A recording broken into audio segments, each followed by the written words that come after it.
দেশ এই পৰ্যায় পালেগৈ যিসকল সাধু সন্ত আছে তেওঁলোককো টানি আজুৰি চোঁচৰাই আটক কৰিব পৰা পৰ্যায় বা গ্ৰেপ্তাৰ কৰিব পৰা পৰ্যায় আহি পালেহি।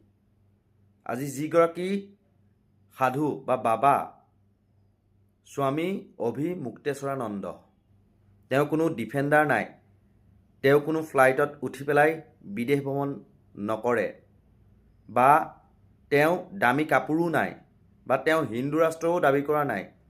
গতিকে আজি বিভিন্ন সময়ত বিজেপিৰ জনবিৰোধী নীতিৰ সমালোচনা কৰাৰ বাবেই আজি যোগী আদিত্যনাথৰ আৰক্ষীয়ে তেওঁক যি প্ৰয়াগৰাজৰ মাঘী মেলা হৈ আছে তালৈ ৰথত যাত্ৰা কৰাত বাধা দিলে, আৰু যেতিয়াই শিষ্যসকলে ইয়াৰ বিৰোধ কৰিলে যোগী আদিত্যনাথৰ আৰক্ষী জঁপিয়াই পৰিল অভিমুক্তেশ্বৰানন্দ আৰু তেওঁৰ শিষ্যসকলৰ ওপৰত। আনকি চোঁচৰাই টানি আজুৰি উত্তৰ প্ৰদেশৰ যোগী আদিত্যনাথ আৰক্ষীয়ে গ্ৰেপ্তাৰ কৰিও লৈ যায় একাংশ সাধু সন্তক।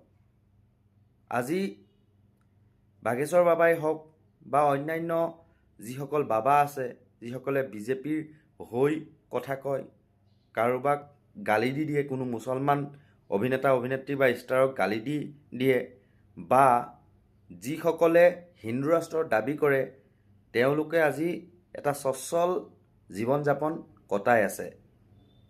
কিন্তু আজি শংকৰাচাৰ্য স্বামী অভিমুক্তেশ্বৰানন্দ আজি সৎপথত থকাৰ কাৰণেই বা মাজে সময়ে বিজেপিৰ জনবিৰোধী নীতিৰ বিৰোধ কৰাৰ বাবেই আজি তেওঁৰ এই দশা। আজি আৰক্ষীয়ে তেওঁক জঁপিয়াই পৰিছে তেওঁৰ ওপৰত। আৰক্ষী হাত নকঁপিল, সাধু সন্তকো এনেকুৱা ধৰণে টানি আজুৰি চোঁচৰাই গ্ৰেপ্তাৰ কৰিবলৈ হাত নকঁপিল উত্তৰ প্ৰদেশৰ যোগী আদিত্যনাথ চৰকাৰৰ।